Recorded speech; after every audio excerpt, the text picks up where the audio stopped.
Moi, président de la République, je ne serai pas le chef de la majorité. Je ne recevrai pas les parlementaires de la majorité à l'Élysée. Moi, président de la République, je ne traiterai pas mon Premier ministre de collaborateur. Moi, président de la République, je ne participerai pas à des collectes de fonds pour mon propre parti, dans un hôtel.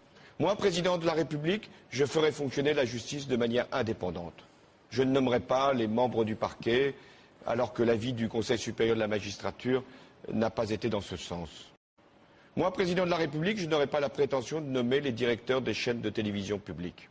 Je laisserai ça à des instances indépendantes. Moi, président de la République, je ferai en sorte que mon comportement soit à chaque instant exemplaire. Moi, président de la République, j'aurai aussi à cœur de ne pas avoir un statut pénal du chef de l'État. Je le ferai réformer.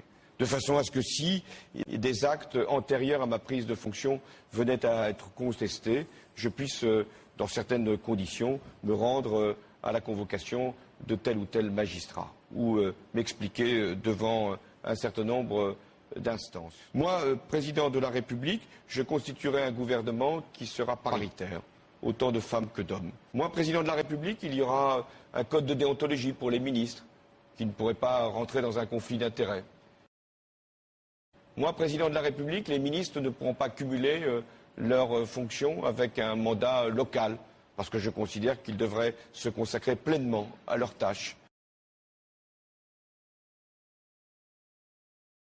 Moi, président de la République, je ferai un acte de décentralisation, parce que je pense que les collectivités locales ont besoin d'un nouveau souffle, de nouvelles compétences, de nouvelles libertés.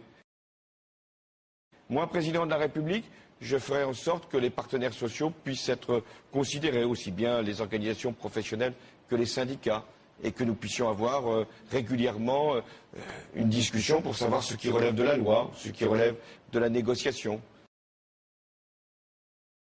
Moi, président de la République, j'engagerai de grands débats. On a évoqué celui de l'énergie, et il est légitime qu'il puisse y avoir sur ces questions-là de grands débats citoyens.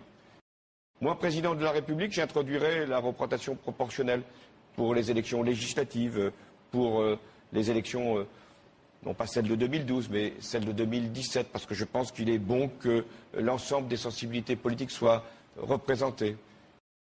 Moi, président de la République, j'essaierai d'avoir de la hauteur de vue pour fixer les grandes orientations, les grandes impulsions, mais en même temps, je ne m'occuperai pas de tout et j'aurai toujours le souci de la proximité.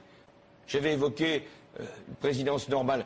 Rien n'est normal quand on est président de la République, puisque les conditions sont exceptionnelles. Le monde traverse une crise majeure, en tout cas l'Europe.